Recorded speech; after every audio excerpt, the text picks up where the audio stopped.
నమస్తే, welcome to I dream. ఎన్నికలు అనగానే అన్ని తాయిలాలు గుర్తొస్తూ ఉంటాయి. సో పార్టీస్ అందరికీ ఇప్పుడు రైతులు గుర్తొచ్చారు, రుణమాఫీ టాపిక్ గుర్తొచ్చింది. మాట్లాడదాం. మనతో పాటు ఉన్నారు కృష్ణతేజ గారు, కాంగ్రెస్ అధికార ప్రతినిధి.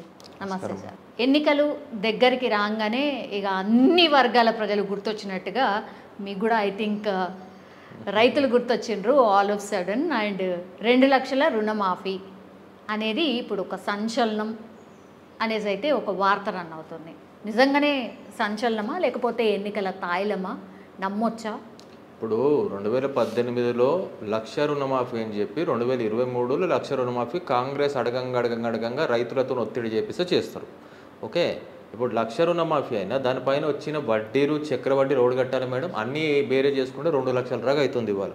కాబట్టి మేము 2 లక్షల రుణమాఫీ మేము రాంగా చేస్తాము, ఆచరణ సాధ్యము. ఎందుకంటే రైతుల రుణమాఫీ చేయాలనేటప్పుడు సంపూర్ణంగా చేయాలి, కానీ ఓటు బ్యాంక్ పార్టీస్గా రైతులను వాడుకోకూడదని కాంగ్రెస్ గట్టిగా నమ్ముతుంది. అదే మా రేవంత్ అని ఇవాళ ప్రస్తావించడం జరిగింది. ఎవరు రైతులకు రుణాలు కట్టద్దో, కట్టినప్పుడు మీరు కాంగ్రెస్ రాబోతుంది 2 లక్షల రుణాలు మాఫీ చేయబోతుంది. ఎందుకంటే వడ్డీలు చక్రవడ్డీతో గడిపితే 2 లక్షల దాకా వస్తుంది ఖర్చు. కాబట్టి 19,000 కోట్ల రుణమాఫీ అంటే మొత్తంగా చేయాలనుకుంటే 19,000 అవసరం అవుతాయి. మీరు 2 లక్షలు అంటున్నారు, అంటే దానికి డబుల్. ఏడికెళ్ళి తెస్తారు పైసలన్నీ?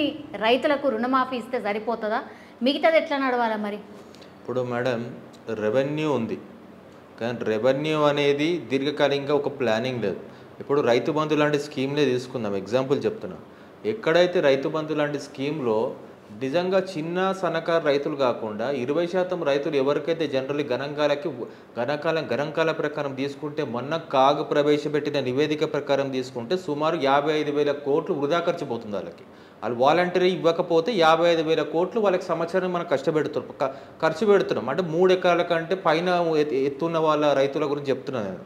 మరి అట్లాంటి వాళ్ళని నిజంగా ఒక క్రైటీరియా అడాప్ట్ చేసుకుంటే డెఫినెట్లీ రైతు బంధు లాంటి పథకాల నుంచి క్రైటీరియా అడాప్ట్ చేసుకుంటే ఇక్కడ డైవర్ట్ చేయొచ్చు నిధులు, ఉన్న నిధులలో. ఎందుకు చెప్తున్నానంటే ఇవాళ కాలుష్యం పైన అవినీతి జరిగినా, దళిత బంధు ఆచరణ సాధ్యం కాకపోయినా, రాబోయే బీసీ బంధు కూడా ఏ క్రైటీరియా అడాప్ట్ చేయాలో చేతులెత్తేసినా, మైనార్టీ బంధు జస్ట్ నోటి మాటకు ఉన్నా, ఇవన్నిటికీ బడ్జెట్ మన దగ్గర ఇవాళ అర్లీ టెండర్స్ పిలుస్తున్నారు. బడ్జెట్ నిజంగా ఏదో ఎన్నికలు వస్తున్నాయనే కారణం కూడా కేవలం డబ్బులు లేకపోవడం.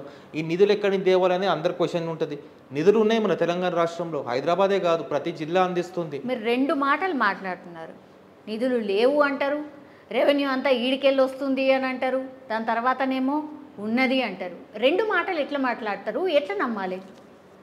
నిధులు వస్తున్నాయి మేడం, కానీ నిధులు ఎవరికైతే పెత్తందారులకు అందుతున్నాయి, డైవర్ట్ జరుగుతుందో ఒక ఎత్తు. వచ్చిన నిధులు సక్రమంగా చిన్న సన్నకారు రైతులకి, బిలో పావర్టీ లైన్ ఉన్న వాళ్ళకి వాడాలనేది మా స్టాండు. ఇక్కడ నిధులు కరెక్ట్గా వాడటం లేదు. వచ్చిన నిధులు తెలంగాణ ఒక ఆర్థిక క్రమశిక్షణ లేదని నా ఒక మాట. దీనికి ఎందుకు చెప్తున్నానంటే ఇవాళ నిధులను తీసుకుపోయి అడ్డగోలుగా ఇష్టంగా ఓటు బ్యాంక్ రాజకీయాలు వాడుతున్నావు. ఇప్పుడు నేను ఎందుకు చెప్పినాను, 3 ఎకరాల కంటే ఎక్కువ ఉన్న రైతులకు కూడా నువ్వు దళిత రైతు బంధు ఇవ్వడం వల్ల 55,000 పైచెరుకు డబ్బులు వేస్ట్ అవుతున్నాయి కాగ్నివేదిక ప్రకారం. అవే డబ్బులు ఇక్కడ పెడితే జనరల్లీ ఆచరణ సాధ్యమే కదా. మీ అన్న పథకం 2 లక్షల రుణమాఫీ, దానివల్ల జనరల్గా ప్రత్యక్షంగా పరోక్షంగా దానివల్ల లబ్ధి పొందేవారు ఎవరు? బహుజనులు, అంటే ఎస్సీ, ఎస్టీ, బీసీలు. అవునా కాదా? చెప్పండి మేడం. సో రెవెన్యూ అనేది ఒక రైతులను బేస్డ్గా చేసుకొని 2 లక్షలు రుణమాఫీ చేస్తాము అని అంటున్నారండి. రైతులకు ఓన్లీ 2 లక్షల రుణమాఫీయే సరిపోతుందా? చాలామందికి 2 లక్షల పైన కూడా ఉన్నది. ఎందుకు ఒక పార్టీ వచ్చి అసలు మీకు రుణాలు ఉన్నాయి ఏవైతే ఉన్నాయో అవి మొత్తం మాఫీ చేసేస్తే అయిపోతుంది కదా, ఇక రైతు మొత్తం బాగుపడతారు కదా, మరి అదెందుకు అనౌన్స్ చేస్తలేరు? మరి రైతులకి రుణమాఫీ ఎప్పటికి కూడా మేడం, ఒక రైతులకు సమగ్ర వ్యవసాయ ప్రణాళిక లేనన్ని రోజులు డెఫినెట్లీ రైతులకి ఎప్పుడు కూడా రుణమాఫీ మీద ఆధారం పడేటట్టు చేయకూడదు. ఇప్పుడు ఈ రుణమాఫీ కూడా రైతులకు తాత్కాలిక ఉపశమనమే. సమగ్ర వ్యవసాయ పాలసీ లేకపోతే రైతుకు మద్దతు ధర రాదు. రైతుకి ఏ పంట పండించాలి?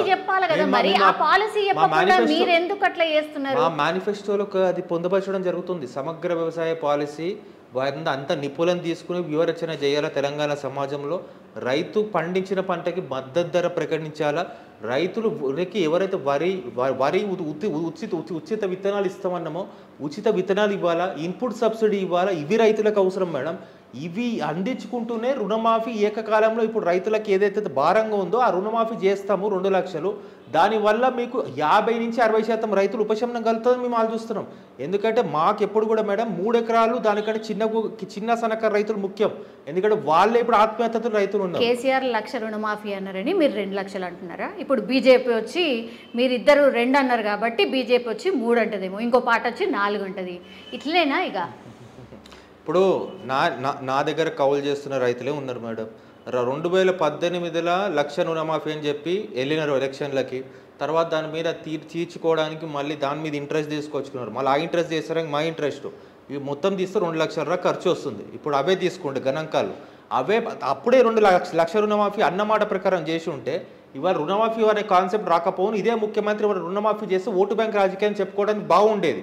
రైతులను నిజంగా స్వయం సాధికారత వైపు నడిపించుంటే లేదు. మనకేంటంటే ఎంతసేపు మనం తప్పించుకుని ఎలక్షన్స్ అప్పుడు ఒక ఓటు బ్యాంక్ రాజకీయాలు చేయాలి, నిజాన్ని నుంచి అటెన్షన్ డైవర్ట్ చేసి రైతులని అర్థం కాకుండా రైతులను చేయాలి. కానీ రైతులకు కూడా చైతన్యం వచ్చింది. ఎందుకంటే బాధ అనుభవించేవాడికే మొత్తం తెలుస్తుంది. ఇవాళ రేవంత్ అన్న కూడా ఒకటే చెప్తున్నాడు, 2 లక్షల ఏకకాలంలో రుణమాఫీ చేస్తాం, సమగ్ర వ్యవసాయ పాలసీ అందిస్తాం, దీర్ఘకాలికంగా రైతులకు ప్రణాళికబద్ధంగా ముందుకెళ్తామని చెప్తున్నాం. ఏ ప్రభుత్వం అయినా ఇది అనుసరించి ముందుకెళ్లాలనేది మా ఎత్తుగడ. ఇది మేమే కాదు, ప్రతి రాష్ట్రం మీరు చూడండి, ఛత్తీస్గఢ్ తీసుకున్న ఇంకో రాష్ట్రం తీసుకున్న వ్యవసాయ పాలసీ ఉంది, మన దగ్గర లేదు. ఆ పాలసీలో ఏం పెడతారు? పోనీ మేము ఇది పెడతామని చెప్తున్నారా? చెప్పట్లేదు. ఆ పార్టీ ఇది చేసింది కాబట్టి మేము ఇది చేస్తాము అని చెప్తున్నారు అంతే. మీకు ఫ్యూచర్ ప్లాన్ అంటూ మీరు చెప్పాలి కదా, రైతులను ఎట్లా కన్విన్స్ చేయాలి మరి? డెఫినెట్లీ ఇప్పుడు ఇప్పుడు నేను ఇలా పబ్లిక్కి వెళ్తున్నానంటే దాని దీర్ఘకాలికంగా నా వ్యూరచన ఏంటిదని నేను చెప్పాలి, ఫ్యూచర్ ప్లాన్ చెప్పాలి. ఎప్పుడు చెప్పాలా? వ్యవస్థని నడుపుతున్నప్పుడు, వ్యవస్థలో ఉన్నప్పుడు చెప్పగలుగుతా. ఎందుకంటే ఒకటి మేడం, రైతులకి మీరు సమగ్ర వ్యవసాయ పాలసీ అంటే ఒక ప్రతిపక్షం నుంచి మేము ఏమంటున్నామంటే వ్యవసాయ నిపుణులు ఉండాలా, అక్కడ మనకు జాగ్రఫికల్ వైజ్ మనకి నీరు ఎక్కడెక్కడ ఒక్కొక్క ఎకరాలకి ఎంతెంత నీరు లిఫ్ట్ చేయాల్సిందో అక్కడ దీర్ఘకాలిక ఒక స్టాటిస్టిక్స్ ఉండాలా. ఇవాళ మన తెలంగాణలో ప్రతిదానికి ఎప్పుడు ప్రతిపక్షాలు సమాధానం చెప్పగలిగితే, ప్రతిపక్షాలు ఎప్పుడు వ్యూరచన చేయగలిగితే, సమగ్ర వ్యవసాయ పాలసీ ప్రకారం ఎప్పుడైతే స్టాటిస్టిక్స్ను బయట పెట్టగలుగుతావో, సమాచార హక్కు ప్రకారం ఏ ఆర్టీఏ పిటిషన్స్ దరఖాస్తులు అన్ని నువ్వు సమాచారం హక్కు డిస్పోజ్ చేయాలా, అప్పుడు ప్రతిపక్షాలకు కూడా సమాచారం ఉంటుంది. సరే, రైతులకున్న అతిపెద్ద సమస్య ఏందంటారు మీ వ్యూలో? ఏంది రైతులకున్న అతిపెద్ద సమస్య? వాళ్ళకి మద్దతు ధర లేకపోవడం మేడం, వేర్ హౌసింగ్ కెపాసిటీ లేకపోవడం మేడం. ఇది అత్యంత పెద్ద సమస్య రైతులకి. పండించిన పంటను దాచుకోవడానికి వేర్ హౌసింగ్ కెపాసిటీ తెలంగాణలో లేదు. చెప్తున్నా, వరి కోటి ధాన్యాలు పండుతున్నాయని చెప్తున్నారు, ఈ ఆక్షన్లో ఓపెన్ మార్కెట్లో అమ్మేద్దామంటున్నారు. అంటే పండించిన రైతుకు మద్దతు ధర ఇవ్వవు, ఇచ్చిన వరిని నీ ఒక పెత్తందారులకు తరలిచ్చేస్తున్నావు. అంటే దీర్ఘకాలికంగా ఎక్కడ పోతుంది తెలంగాణ రాష్ట్రం? వాళ్ళకి తెప్పాలి. రైతుకి అదే, పండించే రైతుకి ఎప్పుడు సాటిస్ఫాక్షన్? మద్దతు ధర వచ్చి ఆ మద్దతు ధర ప్రకారం అనుకుంటేనే వాళ్ళకి 4 పూటల అన్నం నోట్లకు పోతుంది, 3 పూటలు. అది లేదు ఇవాళ. వాళ్ళు పండించిన ధరకు మద్దతు ధర లేనంత కాలం, వాళ్ళకు బ్లాక్ మెయిల్ ప్రాక్టీస్ చేస్తున్న కాలం ఇట్లా జరుగుతూనే ఉంటుంది మేడం. వేర్ హౌసింగ్ కెపాసిటీ లేదు తెలంగాణలో. ఏమైనా ఎంత పెంచినారో ఆర్టీఏ దరఖాస్తులు ఉన్నాయి పెండింగ్, డిస్పోజ్ చేయమనండి మీ ఐ డ్రీమ్స్ దగ్గర. నిజంగా పారదర్శకంగా మీకు కూడా తెలుస్తుంది. మీరు డైరెక్ట్ రైతులకు ఒకటే చెప్తున్నారు, 2 లక్షల వరకు మీకు రుణాలు ఉంటే మీరు కట్టద్దు అని చెప్తున్నారు. ఈడనేమో అధికారంలో ఉన్న పార్టీ ఓన్లీ 1,00,000 మాత్రమే మాఫీ చేస్తున్నాం అని చెప్తున్నారు. మేమే అధికారంలోకి వస్తాము అని ఇమాజిన్ చేసుకొని మీరు చెప్తున్నారు. రాలేదు అనుకోండి, ఏంది పరిస్థితి? మేము ఒకటి మేడం, మాకు తెలంగాణ శ్రేయస్సు ముఖ్యం. ఇవాళ రేవంత్ అన్న మాటల్లో కూడా మీరు అదే చూస్తున్నారు. రాహుల్ గాంధీ గారు కూడా భారతదేశం ఉంది అంటారు. ఎందుకు చెప్తున్నానంటే మేము వస్తామా రావడం అనేది ప్రజలు ఇచ్చేస్తారు. మేము ఒకటే, నేనేం చెప్తాను, వస్తే 2 లక్షలు రుణమాఫీ చేస్తాం. వస్తే 2 ఒకటి నిజంగా రాజకీయం చేసే వ్యక్తి, గ్రాస్ రూట్ చేసే లెవెల్ పాలిటిక్స్ చేసే వ్యక్తి గెలుపైన ఓటమిని ఒప్పుకోవాలా, ప్రజల్ని నిశ్చయించాలా. ఇప్పుడు యాజ్ ఆన్ టుడే మేము పవర్లో లేము. మేము వస్తే 2 లక్షలు ఇస్తా అన్నాం. నన్ను ఏం అడుగుతున్నారు? రాకపోతే 2 లక్షల హామీ పైన మీరు నిలబెడతారా, ఎట్లా ప్రభుత్వంతో ఏపిస్తారని. ఇప్పుడు ఒక రోజు ఉన్నాయి మేడం, ప్రతిపక్షాలు ప్రభుత్వాన్ని నిజంగా ప్రశ్నించి ప్రభుత్వం మెడలు ఉంచాలనే రోజులు పోయినాయి. ఎందుకంటే ఆ రోజు టీడీపీకి ఏమైంది? ప్రభుత్వం మెడలు ఉంచి ఉచిత విద్యుత్ హామీని ఆ రోజు టీడీపీతో అమలు చేయించినాం. కాంగ్రెస్ రైతులు ముందు పెట్టి, ఇలా కాంగ్రెస్ మీరు అన్నట్టు వస్తే రుణమాఫీ ఏకకాలంలో 2 లక్షల రుణమాఫీ చేస్తాం, ఇలా కట్టద్దని చెప్తున్నాం. రాకపోతే ఇదే రైతులను ముందు పెడతాం, ఇదే రైతులతో 2 లక్షల రుణమాఫీ అయ్యేలా చూస్తాం. ఎందుకంటే బడు బలైన వర్గాలు, ఎస్సీ ఎస్టీ బహుజన రైతులను ఈయన ముందు పెట్టి ముందుకు పోతాం. ఎందుకంటే మేము వెరీ క్లియర్, మేము ఏం చేయాలో క్లియర్, ఎక్కడ ఉన్నాం క్లియర్. ఎందుకు చేయలేదు మరి? ప్రామిస్ చేసిండ్రు ఇప్పటి వరకు చేయలేదు అని ఆరోపణ చేస్తున్నారు.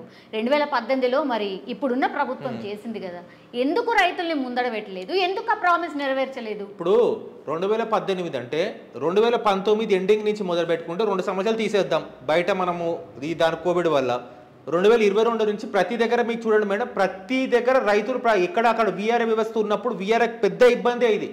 వీఆర్ఏ వ్యవస్థ ఉన్నప్పుడు ఎంఆర్ఓలకు పెద్ద ఇబ్బంది అయింది. రుణమాఫీ చేయకుండా రైతుల నుంచి ప్రశ్నించడం, పట్టాదారు పాస్బుక్లో వాళ్ళు బ్లాక్మెయిల్ చేయడం. ఇవాళ రైతులను పెట్టి మేము వాళ్ళని విపరీతంగా ఒత్తిడి తెస్తేనే ప్రజాప్రతినిధులు తప్పించుకుని తిరిగినారు కానీ ఆఫీసర్ తప్పించుకుని తిరగలేరు. ఆఫీసర్ ఒత్తిళ్ళ మేడు కన్నా ఇవాళ 1,00,000 రుణమాఫీ జరిగింది, లేకపోతే అవి జరగకపోను. ఎందుకు చెప్తున్నానంటే ఇవాళ ముఖ్యమంత్రికి తెలుసు ఇట్లాంటి విమర్శలు వస్తాయని చెప్పి, కానీ ఆయన చాలా చాటచక్యంగా ఒక ట్రాప్లో ఇరుక్కున్నారు. ఎందుకంటే ప్రతి వాళ్ళు 1,00,000 రుణమాఫీ పైన అడుగుతున్నారు. గ్రౌండ్లోకి పోవాలంటే ప్రజాప్రతినిధుల వాళ్ళు అవ్వట్లేదు. ప్రతిపక్షాలంటే సంఘటితమై ఈ విషయం పైన దీనివల్ల చిన్న సన్నకారు రైతులు క్వశ్చన్ చేస్తున్నారు. అందుకే డెఫినెట్లీ మేము ఈ క్వశ్చన్ పైన వాళ్ళకి ట్రాప్ చేస్తున్నామని చెప్పి 1,00,000 రుణమాఫీ చేస్తున్నాడు. మిగతా దాన్ని కూడా మీరు చూస్తారు, ఆయన ఆచార్యగారు హామీలు మీచే 1,00,000 రుణమాఫీ కూడా ఆయన నోటుతో ఆయనే చెప్పడం జరుగుతుంది. ఎందుకు చెప్తున్నానంటే ఇప్పుడు ఆ విషయం నేను ఇక్కడ iDreamsలో కూర్చుంది మీ ముందు కెమెరా ముందు చెప్పేదానికంటే ముఖ్యమంత్రి మాటలోనే వింటారు. మీ ఆయన ఏంటంటే ముందు 1,00,000 రుణమాఫీ చేయాలా, మళ్ళీ ఎలక్షన్ దగ్గర రాగానే ఇంకో అనౌన్స్మెంట్ ఏమని చేయాలంటే ప్రతిపక్షానికి విమర్శలు వస్తున్నాయి కాబట్టి ఇంకో 1,00,000 రుణమాఫీ చేయాలి, అయిపోయింది. ఆయనకి మన ముఖ్యమంత్రికి నాకు చాలా దగ్గర సంబంధం 2014 నుంచి. ఇలా రాజకీయం నేర్చుకున్నామంటే ఆయన మాటలతోని గారడి చేస్తాడు. కాబట్టి మేము ఒకటే క్లియర్, రైతులకి కట్టద్దు అని అందుకే మేము చెప్తున్నాం, మీరు కట్టకండి రుణాలు. కాంగ్రెస్ వస్తే 2,00,000 రుణమాఫీ చేస్తారు. ఇతర మన ముఖ్యమంత్రి ఎట్లా 2,00,000 దాకా తీసుకుపోతాడు ఆ రుణమాఫీని. మీకు క్లియర్ అనుకుంటే నేను చెప్పిన ఆన్సర్. యా, ఇప్పుడు 2,00,000 రుణమాఫీతోని సరిపెడతారా, లేకపోతే రైతులకు ఇంకేం చేయబోతున్నారు? This is my last question. Yeah, రైతులకి 2,00,000 రుణమాఫీ ఒకటే కాదు మేడం, ఇప్పుడు చెప్పినట్టు సమగ్ర వ్యవసాయ పాలసీ అవసరం, మద్దతు ధర అవసరం, ఇన్పుట్ సబ్సిడీ అవసరం, విత్తనాలు అవసరం, వేర్ హౌసింగ్ కెపాసిటీ అవసరం. ఈ 5 విషయాలు కాంగ్రెస్ పార్టీ స్టాండ్ 2018లో మా మేనిఫెస్టోలో కూడా పొందుపరచడం జరిగింది. ఇవన్నీ డెఫినెట్లీ రైతులకు ఇవే ఇస్తున్నాం. ఇంకోటి ఆఖరికి ఆచరణ సాధ్యం కాకపోయినా చిన్న సన్నకారు రైతులకు కూడా రైతు బంధు వర్తింపేలాగా చూస్తాం. ఎస్, ఇంకొకటి భూ నిర్వాసితులకు కూడా అండగా నిలబడతాం. ఎందుకంటే భూ నిర్వాసితులు కూడా పోగొట్టుకునే రైతులు చిన్న సన్నకారు రైతులే. ఓఆర్ఆర్ కడుతుంటే భూములు పోగొట్టుకునే రైతులు కూడా చిన్న సన్నకారు రైతులే. వాళ్ళకు కూడా అండగా నిలబడతాం. భూ నిర్వాసుల చట్టం అమలయ్యేటట్టు చూస్తాం. జస్ట్ ప్రామిసెస్ కాకుండా అవి అమలయ్యేటట్టు చూడాలని ఎవరైనా, ఇప్పుడు మీ మాటలు విన్న ఎవరైనా సరే అదే కోరుకుంటాం. రైతుల బాగు కోసమే ఎవరైనా మాట్లాడతాం, అంతే సింపుల్. చూద్దాం మేడం, చూద్దాం. ఎందుకంటే మా మీద కేసులు ఉన్నాయి కదా, ఇదే మల్లన్న సాగర్ రైతుల భూ నిర్వాసితుల పైన. కాబట్టి రైతులు నాకు దగ్గర సంబంధం ఉంది కాబట్టి నేను మాట్లాడుతున్నాను. ఇప్పటిగా విచారణ ఎదుర్కొంటున్నాం. మాకు కావాల్సిన రైతు శ్రేయోభిలాషం. మేమంతా రైతుల కుటుంబం నుండి వచ్చినాం, రైతు కుటుంబం నుంచి మాట్లాడుతున్నాం. కాబట్టి మాకు రైతుల శ్రేయోభిలాషం ముఖ్యం. డెఫినెట్లీ గ్రౌండ్కి వెళ్ళినప్పుడు చూసిన ప్రతి వాళ్ళు కూడా మనం ప్రశ్నిస్తాం అంతే. ఎందుకంటే మేము డైరెక్ట్ పాలిటిక్స్ ఉన్నాం, ఇండైరెక్ట్ పాలిటిక్స్ చేయట్లేదు. Yes, thank you so much, Krishna Reja garu. Thank you.